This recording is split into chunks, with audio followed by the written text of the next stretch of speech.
전 세계를 달구고 있는 한국 드라마가 있습니다. 바로 넷플릭스의 오징어 게임인데요. 작품 속 장면은 밈이 돼서 글로벌 SNS에서 열풍이 불기도 하고요. 달고나, 초록색 트레이닝복 같은 작품 속에 등장한 게임, 소품 등이 세계적인 유행이 되고 있기도 합니다. 어렸을 때 동네 친구들과 한 번쯤 해봤을 오징어 게임, 이렇게 전 세계인들을 홀리는 그 매력이 무엇일까요? 오징어 게임의 흥행은 한국 콘텐츠의 경쟁력을 다시 한번 드러낸 성과지만 동시에 국내 토종 OTT 서비스의 위기와 한계가 잘 드러난 계기가 되기도 했습니다. 오늘 이슈 분석은 오징어 게임입니다.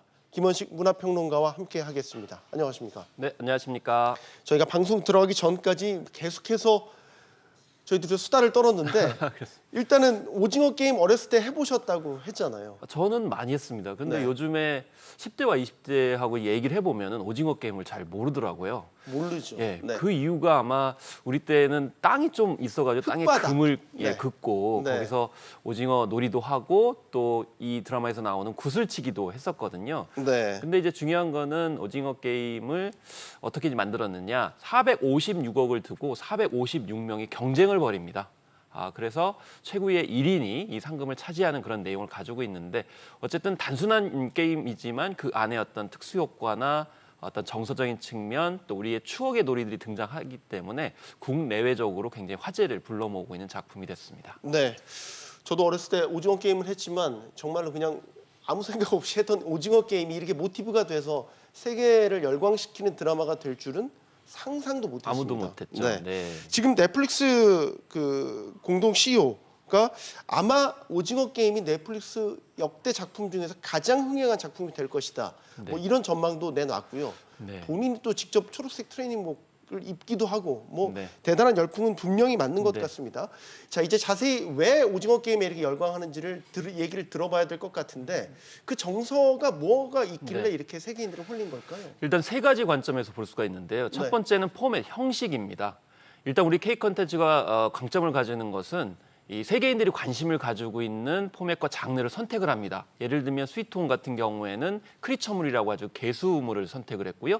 킹덤 같은 경우에도 좀비를 선택했습니다. 네. DP는 수사물인데 여기에다가 이 군탈체포자라고 하는 특수성을 가미를 했고요. 또 스위트홈 같은 경우에도 연근 괴물이나 식탐 괴물과 같이 우리만이 할 수 있는 캐릭터를 선을 보였고 킹덤도 마찬가지로 우리 조선 시대를 배경으로 좀비를 새롭게 부각을 시켰습니다. 마찬가지로 이 오징어 게임 같은 경우에도 생존 게임인데 여기에다가 무궁화꽃이 피었습니다. 구슬치기, 그다음에 징검다리, 달고나 뽑기 같은 우리만의 어떤 게임들을 집어넣게 되면서 네. 보편적인 생존 게임인데 다른 게 있네라고 해서 영미권 특히 그 관객들을 많이 불러 모았고요. 그다음에 정서가 있습니다. 무엇보다도 감정이입을 할 수 있는 요소가 많이 있어요. 예를 들면 어려움에 처한 사람들이 456억을 두고 경쟁하는 것이 내 얘기 같거든요. 그리고 두 번째는 여기에 혼자만의 어떤 그런 승자가 아니고 우정, 심지어는 인간의 연대. 그래서 혼자만 능력이 있어서 승리하는 게 아니고 다른 사람과 함께 이기려고 하는 그런 주인공들을 나중엔 응원하게 되는 그런 상황이 벌어지게 되고요. 또 한편으로는 이 경제사회를 움직이는 어떤 동력이라고 해야 될까? 숨겨진 그런 메커니즘에 대해서 이야기를 해주고 있기 때문에 그냥 단순 오락 영화로만 보는 게 아니고 남들한테 추천도 해줄 수 있는 거죠. 그냥 네. 잔인하고 그냥 흥미 위주의 오락 영화인 줄 알았더니 그게 아니고 오히려 생각해볼 여지가 굉장히 많다. 사실 우리가 컨텐츠를 소비할 때 그냥 재미만 있으면 추천해주기가 좀 그래요. 네. 나름대로 의미와 여운이 있어야 추천해주는데 그런 점에서 여러 가지로 이렇게 인기 요인이 있고 그 외에도 음악이라든지 무대 세트의 어떤 디자인이라든지 또 캐릭터의 독자성이라든지 이런 점들이 호평을 받고 있습니다. 얼마나 화제냐면은 갖가지 해석들을 낳고 있어요. 일단 달고나 만드는 세트 같은 경우도 아마존에서 아주 인기리에 판매가 되고 있다고 하고 이 초록색 추리닝이라고 하죠. 트레이닝복도 그렇죠, 유니폼이죠. 네, 찾는 분들이 굉장히 많아지고 있다고 하고 여러 가지 해석들을 낳고 있다는 것 자체가 얼마나 신드롬을 일으키고 있는지를 보여주는 것이겠죠. 이 작품을 만든 감독의 인터뷰에서도 여러 가지 힌트를 얻을 수 있는데 하나 이야기를 해볼 거는 갈수록 심화되는 양극화 문제가 이 드라마의 기저에 깔려 있다. 뭐 이런 분석들도 나오고 있더라고요. 그렇습니다. 이제 두 주인공이 나오는데 한 명은 고등학교를 졸업하고 이제 자동차 회사에 다녔다가 네. 퇴직을 강요당했던, 그리고 다른 한 명은 뭐 명문대를 나오고 정말 투자 팀장으로서 활동하다가 선물 거래를 잘못해가지고 이 생존 경쟁에 빠지게 되는 그런 이제 빚더미에 빠진 캐릭터로 나오거든요. 그렇게 하면 결국에는 지금 뭐 유동성이 굉장히 높은 그런 상황 속에서 빚 채무 문제도 굉장히 심각하거든요. 네. 그렇기 때문에 어려운 서민들의 어떤 삶들을 반추해 볼 수 있는 어떤 흐름들이 있는데, 이것을 이제 생존 게임 방식으로 서민이나 어떤 경제 상황들을 잘 반영했다라는 점에서 이제 의미가 있다라고 생각이 듭니다. 네. 근데 이제 한편으로 생각을 해보면은 이런 이제 경제 사회의 판을 움직이는 사람이 누구냐라고 했을 때, 이 오징어 게임을 만든 사람이 굉장히 VIP로 불리는 자산가들이 그 게임을 만든 거예요. 그러면 그 판을 누가 만들었느냐? 그래서 양극화 문제 이런 것까지도 생각해 볼 수 있는 점들이 많기 때문에 아무래도 네. 시기가 잘 맞아 떨어졌다라는 점을 분석할 수가 있겠습니다. 예. 이 드라마 속에서 오징어 게임 속에서 나오는 캐릭터라든지 이야기의 스토리 구성 같은 것들이 일부 표절 논란이 있어요. 네. 이건 뭡니까? 어떤 표절 논란이죠? 일단은 뭐 이제 어떤 도박 왕이라고 하는 그런 이제 만화가 있는데요. 거기서 빚에 몰렸는데 이 생존 게임을 통해 가지고 그 빚을 타게 하려고 하는 주인공의 얘기가 나옵니다. 그렇지만 여기는 도박으로 통해서 이제 생존을 한다는 것이기 때문에 이 추억의 게임을 가지고 생존 게임을 하는 것과는 좀 약간 차별화가 된다라고 볼 수가 있겠고요. 그리고 또 한편으로는 이제 다른 뭐 배틀 로얄이라든지 큐브라든지 헝거 게임과 같은 작품들을 이야기를 합니다.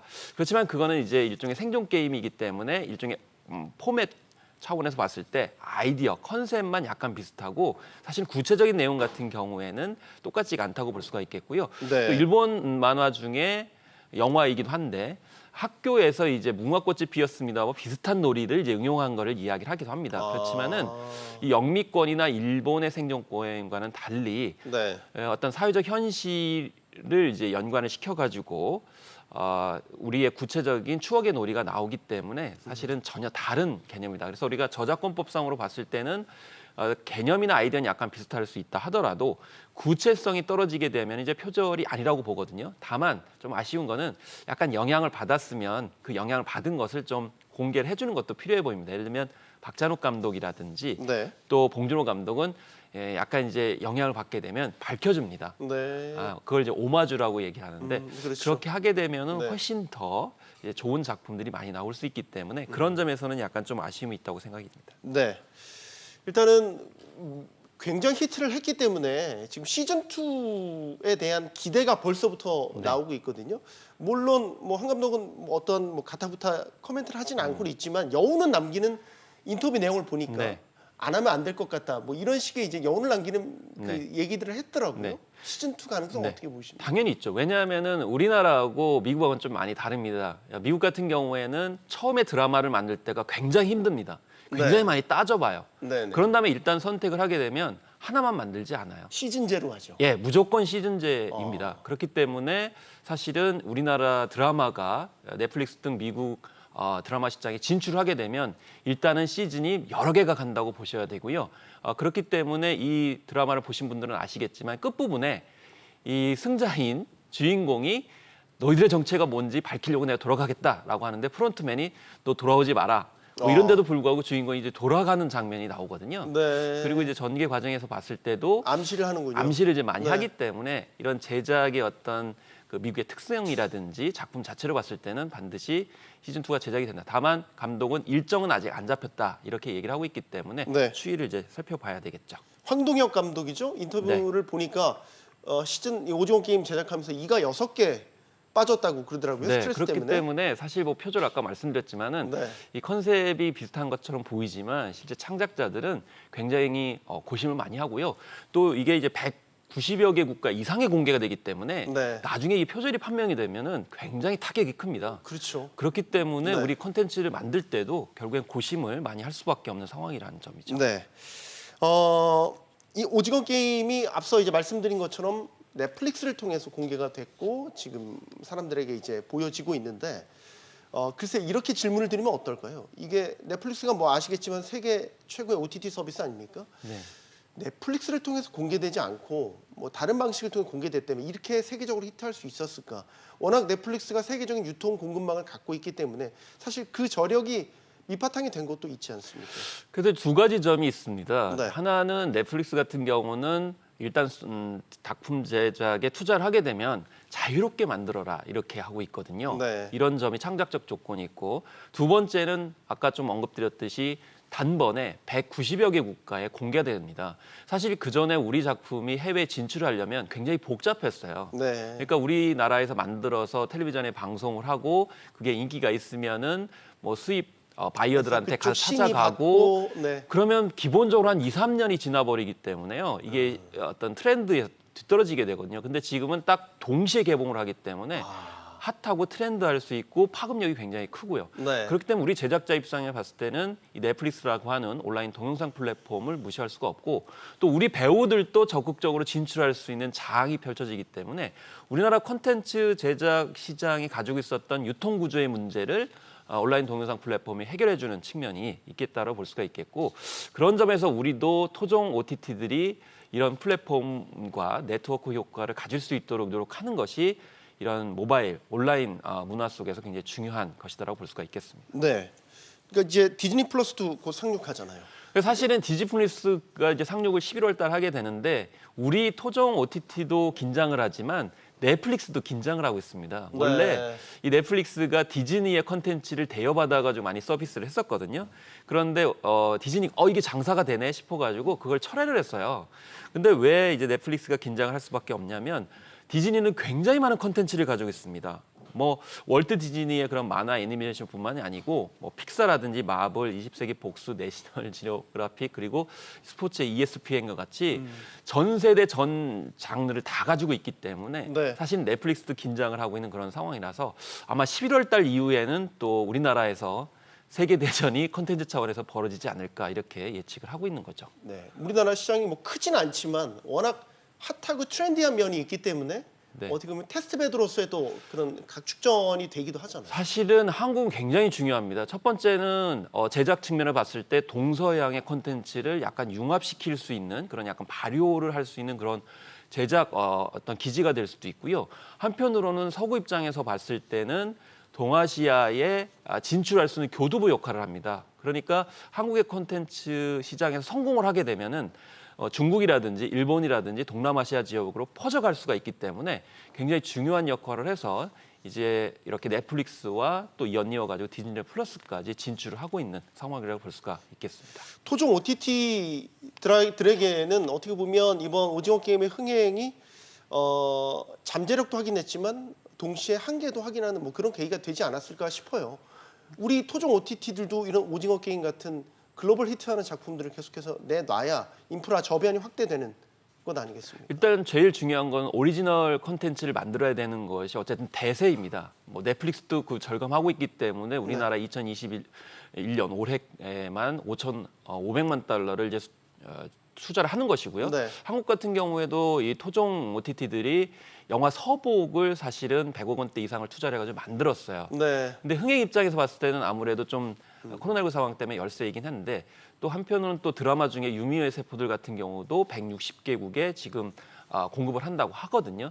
근데 각 개별 회사들이 하기에는 좀 역량이 부족할 수도 있기 때문에 지금 많이 나오는 거는 좀 합종 연행 아니면 인수 합병 그래서 좀 더 덩어리를 키워가지고 진출해야 되는 거 아니냐 이런 이제 이야기를 하는데 우리나라에 또 강점도 있습니다. 우리나라의 강점은 로맨틱 코미디를 잘 만든다는 거예요. 그렇기 때문에 그래요? 이 로맨틱 네. 코미디 같은 게 특히 일본이나 아시아에서 굉장히 인기가 있고 서구에서 인기가 많기 때문에 그런 우리만이 잘 할 수 있는 장르들을 잘 선정을 해가지고 또 이제 해야 됩니다. 그리고 이제 넷플릭스의 약점도 있습니다. 넷플릭스의 약점은 뭐냐면 런닝 개런티를 지급하지 않고요.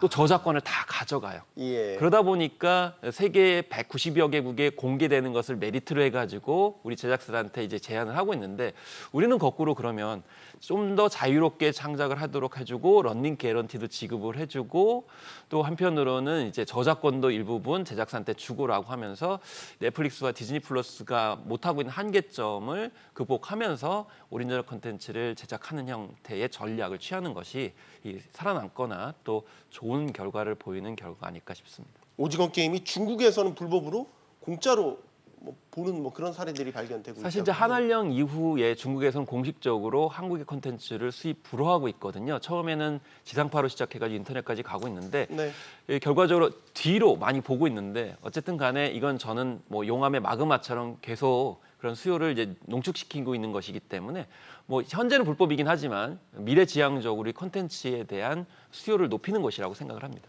알겠습니다. 오늘 여기까지 듣겠습니다. 오징어 게임의 신드롬 자세히 분석해봤습니다. 김원식 문화평론가였습니다. 고맙습니다. 네, 감사합니다.